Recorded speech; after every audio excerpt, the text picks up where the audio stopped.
Iyi ni SNTV Rwanda, akaba ari ikiganiro ubumenyi. Iyi ikaba ari wari uzi ko igice cya kabiri. Kora subscribe, share, comment, like kugira ngo dukomeze tubane. Wari uzi ko ubwonko bw'umuntu se bupima hafi kilo n'igice, bikaba bingana na 20% by'uburemere bw'umubiri wose. Ubwonko bw'umuntu bukoresha 20% by'ingufu zose umubiri ukoresha. 80% by'igize ubwonko ni amazi.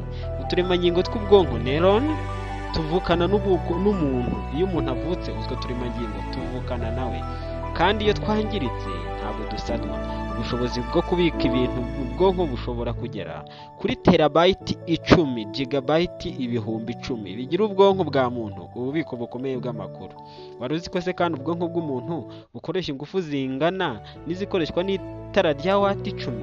Byumvikanisha ko mu bwonko bw'umuntu habamo amashanyarazi y'ingufu zakatse itara rya wati 10. Iyi ni SNTV Rwanda, akaba ari ikiganiro ubumenyi. Iyi ikaba ari wari uzi ko igice cya kabiri. Kora subscribe, share, comment, like kugira ngo dukomeze tubane.